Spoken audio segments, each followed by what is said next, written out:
Pernah nggak kamu ngerasa tangan tiba-tiba kesemutan waktu lagi ngetik, main HP? Awalnya kayak sepele ya, kayak cuman pegal biasa, tapi hati-hati, bisa jadi itu tanda CTS. Bukan cek toko sebelah, tapi carpal tunnel syndrome, yaitu suatu kondisi yang sering banget dialami orang-orang yang aktif kerja di depan komputer, atau tukang sampai ibu rumah tangga juga bisa kena. Tapi apa sebenarnya penyebabnya dan gimana cara mencegahnya biar tangan tetap sehat? Yuk kita bahas bareng-bareng. Ku mau tanya, Oke dong, perlu informasi, oke dong, seru programnya, oke dong, tulang dan sendi. oke dong. Ku nonton oke dong, ortopedi, komedi, dan edukasi. Oke dong. Jadi, carpal tunnel syndrome atau CTS adalah kondisi saat saraf medianus di pergelangan tangan kamu tertekan di ruang sempit yang disebut dengan carpal tunnel. Akibatnya muncullah sensasi kebas, kesemutan, dan nyeri di jari-jari tangan, terutama di jari ibu jari, telunjuk, dan jari tengah. Kalau kamu ngerasa jari-jari itu sering mati rasa, tapi jari kelingking aman, itu ciri khas CTS banget.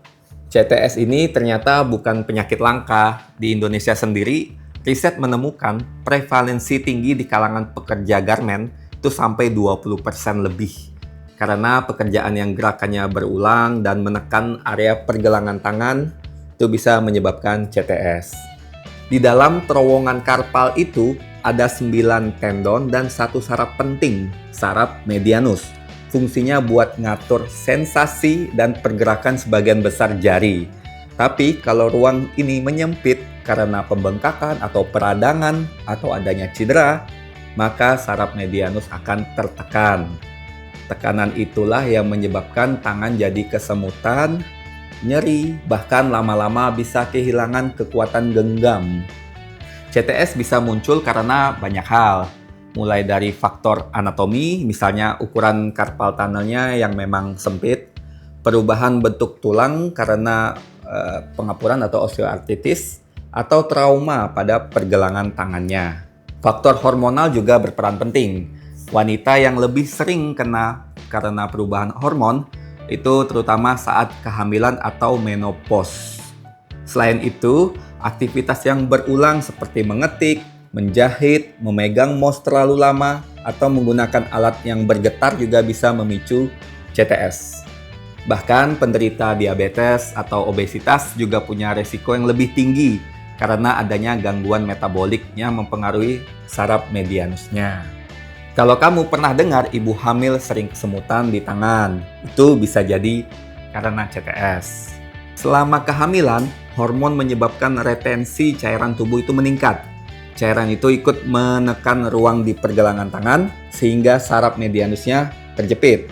Tapi kabar baiknya, CTS pada kehamilan biasanya hilang sendiri setelah melahirkan. Nah, banyak orang mikir CTS cuma kesemutan, padahal gejalanya bisa lebih luas. Sering menjatuhkan barang, susah menggenggam, dan rasa nyeri yang menjalar ke lengan. Gejala ini berkembang pelan-pelan, mulai dari kesemutan di malam hari, lalu siang hari nyeri, sampai otot di pangkal ibu jari mengecil, kita sebutnya dengan atrofi. Kalau sudah sampai ke tahap itu, berarti sarafnya sudah cukup lama tertekannya. CTS sering juga disebut penyakitnya generasi scroll and swipe, tapi bukan cuma pada anak muda. Profesi seperti kasir, operator mesin, pemain musik, pekerja pabrik, atau dokter gigi juga rentan terkena penyakit CTS. Intinya, semua pekerjaan yang melibatkan gerakan berulang di pergelangan tangan tanpa istirahat yang cukup, itu bisa memicu CTS. Untuk mendiagnosis CTS, dokter biasanya melakukan tes klinis sederhana seperti tes Fallen, di mana pasien diminta menekuk pergelangan tangan selama 1 menit, dan tes Tinel, mengetuk saraf medianus untuk melihat ada rasa kesemutan. Kalau perlu, bisa dilakukan pemeriksaan lanjut seperti elektroneuromeografi atau EMG atau USG saraf medianusnya.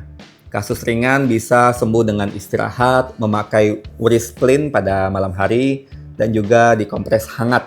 Kompresnya hangat ya. Tapi kalau sudah berat, kadang perlu injeksi steroid atau bahkan kita lakukan tindakan operasi dengan insisi kecil di sini untuk membuka tekanan di terowongan karpalnya. Mencegah itu jauh lebih baik. Ada beberapa langkah sederhana yang bisa kita lakukan di kehidupan kita sehari-hari. Yang pertama, kalau Anda suka ngetik, gunakan keyboard dan mouse pada posisi yang ergonomis. Yang kedua, jaga posisi pergelangan itu tetap netral. Yang ketiga, istirahat tiap 1 jam. Regangkan jari pergelangan, gunakan kekuatan secukupnya, jangan terlalu lama menekan tombol. Jaga tangan tetap hangat.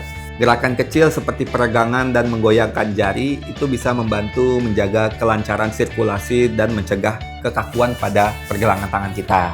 Jadi, mulai sekarang jangan anggap remeh kesemutan di tangan ya, karena bisa jadi itu tanda awal carpal tunnel syndrome atau CTS.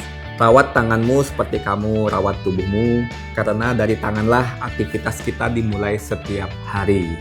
Kalau kamu suka pembahasan edukasi medis ringan seperti ini, jangan lupa klik like, tekan subscribe, dan aktifkan loncengnya biar nggak ketinggalan video terbaru dari Oke Dok TV. Dan kalau kamu punya keluhan atau pertanyaan seputar penyakit tulang, sendi, atau saraf, tulis saja di kolom komentar. Siapa tahu pertanyaan kamu kita bahas di video selanjutnya.